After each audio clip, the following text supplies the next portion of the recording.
샬롬, 하나님과 동행하는 새벽기도회 달라스 임마누엘 교회 권성철 목사입니다. 오늘도 하나님과 동행하며 풍성함을 누리시는 저와 여러분 되시길 주님의 이름으로 축복합니다. 오늘 말씀은 호세아서 9장 1절에서 10절까지의 말씀입니다. 이스라엘아, 너는 이방 사람처럼 기뻐 뛰놀지 말라. 내가 음행하여 내 하나님을 떠나고 각 타작 마당에서 음행의 값을 좋아하였느니라. 타작 마당이나 술틀이 그들을 기르지 못할 것이며 새 포도주도 떨어질 것이요 그들은 여호와의 땅에 거주하지 못하며 에브라임은 애굽으로 다시 가고 아수르에서 더러운 것을 먹을 것이니라. 그들은 여호와께 포도주를 부어드리지 못하며 여호와께서 기뻐하시는 바도 되지 못할 것이라. 그들의 재물은 애곡하는 자의 떡과 같아서 그것을 먹는 자는 더러워지나니 그들의 떡은 자기의 먹기에만 소용될 뿐이라. 여호와의 집에 드릴 것이 아님이니라. 너희는 명절날과 여호와의 절기의 날에 무엇을 하겠느냐? 보라, 그들이 멸망을 피하여 갈지라도 애굽은 그들을 모으고 노은 그들을 장사하리니 그들의 은은 귀한 것이나 찔레가 덮을 것이요 그들의 장막 안에는 가시덩굴이 퍼지리라. 형벌의 날이 이르렀고 보응의 날에 온 것을 이스라엘이 알지라.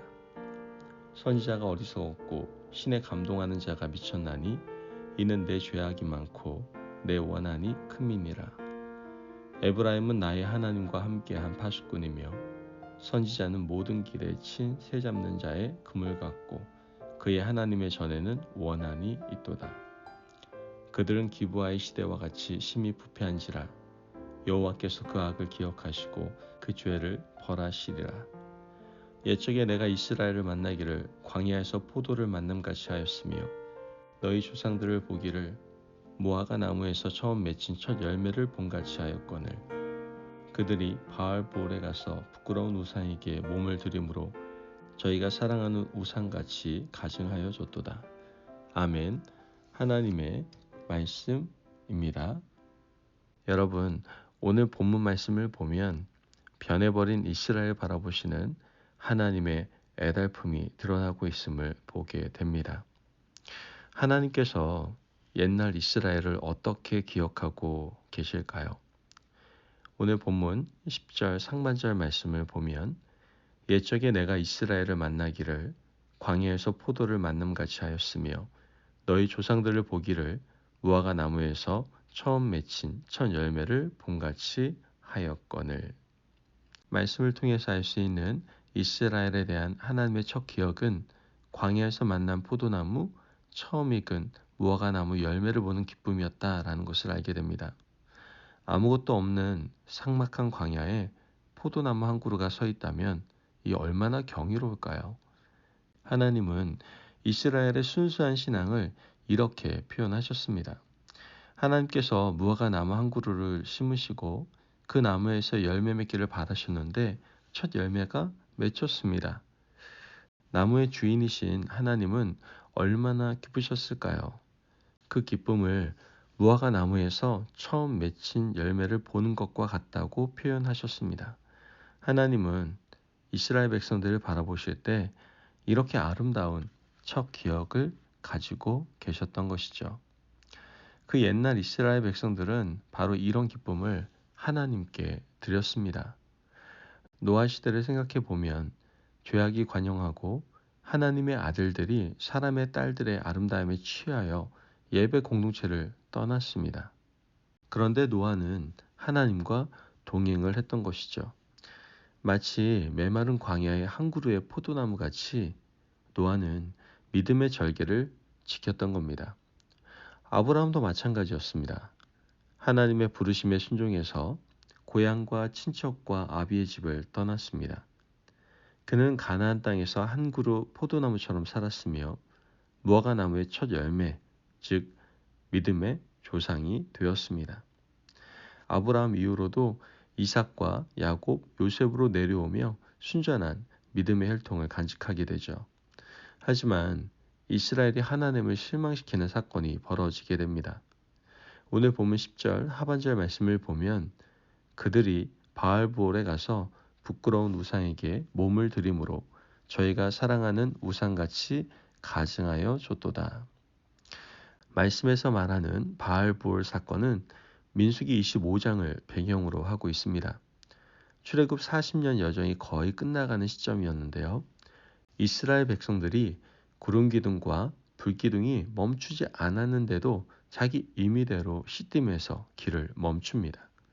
그때 모압 여인들이 이스라엘 백성들을 유혹하게 되죠. 여러분들이 40년 동안 고생했으니 우리가 잔치를 벌입시다. 이 자리에 오셔서 먹고 마시고 쉬었다 가십시오. 이스라엘 백성들은 여인들의 꾀임에 넘어가게 됩니다. 잔치 자리에서 배부르게 먹고 술을 한두 잔씩 마시기 시작합니다.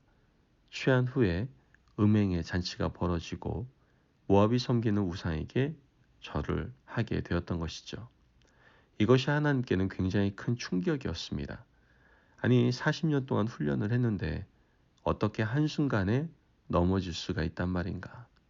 하나님께서는 이스라엘 백성들에게 전염병을 내리시게 되고 2만 4천 명이 죽고 나서야 이 일이 끝을 맺게 됩니다. 하나님은 이 사건을 빗대어서 북이스라엘의 타락을 책망하시고 계시는 겁니다. 오늘 본문 1절 말씀을 보면 이스라엘아 너는 이방 사람처럼 기뻐 뛰놀지 말라. 내가 음행하여 내 하나님을 떠나고 각 타작 마당에서 음행의 값을 좋아하였느니라. 말씀에서 하나님은 이스라엘 백성들이 타작 마당에서 음행한다라고 말씀하십니다. 원래 이스라엘 백성들에게 있어서 절기는요, 감사와 기쁨이었습니다. 하지만 북이스라엘이 타락하면서 그들은 바알 신앙을 받아들이게 되었던 것이죠. 바알 종교는 타작 마당에서 신전 창기들과 음란한 행위를 하면서 더 많은 결실을 빌었습니다. 이스라엘 백성들은 감사와 기쁨을 버리고 육체의 욕망을 따라 성적으로 타락하고 더 많은 결실을 구하며 바알 신앙과 결탁을 했던 것이죠. 이것은 민수기 25장 바알 부올 사건과 맞닿아 있음을 우리는 알게 됩니다. 하나님은 이런 이스라엘 백성들을 책망하십니다. 이스라엘 백성들은 1년에 3번 절기마다 하나님 앞에 나옵니다. 그 절기는 모두 감사의 절기였어요. 6월절, 7.7절, 초막절 모든 절기의 핵심은 감사입니다. 6월절은 이스라엘 백성들을 구원해 주신 하나님의 은혜에 대한 감사였고 7.7절은 보리 추수에 대한 감사였고 초막절은 40년 광야 가운데 초막을 짓고 살았지만 안전하게 인도해 주신 하나님에 대한 감사였습니다. 많이 거두어도 감사하고 적게 거두어도 감사했어요. 많이 거두면 주변 이웃들과 나눌 수 있어서 감사했고 적게 거두어도 힘들고 어려운 시절에 하나님이 우리를 잊지 않으시고 거두게 하신 은총에 대해서 감사했습니다. 이스라엘 백성들은 모든 것이 다 감사했어요. 그런데 바알 종교는 달랐습니다. 더 많이 얻기 위해서 육체적 향락을 위해서 신전 창기들과 더러운 음행을 서슴지 않았던 것이죠. 이스라엘 백성들이 이러한 가증한 일을 행하는 것을 보시며 하나님은 자신의 애달픔을 호세 선지자를 통해서 말씀하셨던 겁니다. 여러분, 하나님의 이런 하소연을 통해서 오늘 우리의 타락한 모습을 발견하게 됩니다. 처음 하나님을 만났을 때 순수했던 열정과 매일 감사했던 우리의 믿음을 하나님은 다시 찾기를 기대하고 계십니다. 우리 손에 많은 것이 주어지지 않으면 하나님을 원망하는 이런 타락한 습성은 바알 종교의 그것과 너무나도 닮아 있지 않습니까? 많은 것이 주어지지 않으면 하나님을 떠나겠다고 으름장 놓는 모습도 너무나 바알 종교와 닮아 있지 않습니까? 여러분, 우리는 구원받은 은혜에 감격해야 되고요. 하루 세끼 먹고 가족과 함께 살 수 있다는 것, 이거 얼마나 감사한 겁니까? 또한 하나님께서 건강 주셔서 살아가게 하신 것. 여러분, 이런 모든 것에 감사하며 살아갈 수 있는 하나님의 백성이 되시길 간절히 바랍니다. 하나님께서는 감사하지 않고 더 많은 탐욕에 물들어 있는 이스라엘 백성들을 이 땅에 머물게 할 이유가 없다라고 말씀을 하십니다. 오늘 본문 3절 말씀을 보면 그들은 여호와의 땅에 거주하지 못하며 에브라임은 애굽으로 다시 가고 아수르에서 더러운 것을 먹을 것이니라. 말씀을 보면 그들은 여호와의 땅에 거주하지 못할 것이라고 말씀을 하십니다. 여러분, 감사하는 사람들이 하나님의 땅에 거주할 자격이 있습니다. 숫자가 적다 할지라도 순전함과 순수함을 가진 사람들이 하나님의 땅에 거할 자격이 있는 사람들이다라는 것이죠. 그러므로 이제 우리가 하나님의 거룩한 땅에 거할 수 있는 자격이 있는 하나님의 백성으로 살아가기 위해서 더욱더 순전하며 감사함으로 나아가시길 주님의 이름으로 축복합니다. 아멘. 기도하겠습니다. 사랑이 많으신 하나님 감사합니다. 오늘도 우리에게 귀한 말씀의 은혜 허락하심을 감사합니다. 하나님, 광야의 포도나무처럼 무화과나무의 첫 열매처럼 우리가 순전하고 순수한 믿음으로 살아가게 하여 주옵소서. 더 나아가 불평하지 않고 다른 욕망에 쌓이지 않고 늘 온전히 하나님께 감사하며 살아가는 하나님의 백성 되게 하여 주옵소서. 감사하며 예수님의 이름으로 기도합니다. 아멘. 오늘도 하나님과 동행하며 풍성함을 누리시는 저와 여러분 되시길 주님의 이름으로 축복합니다. 여러분, 하나님의 기억 속에 순전한 백성으로 감사하는 인생으로 살아가는 오늘 하루가 되시기를 간절히 바랍니다. 말씀 안에서 승리하십시오.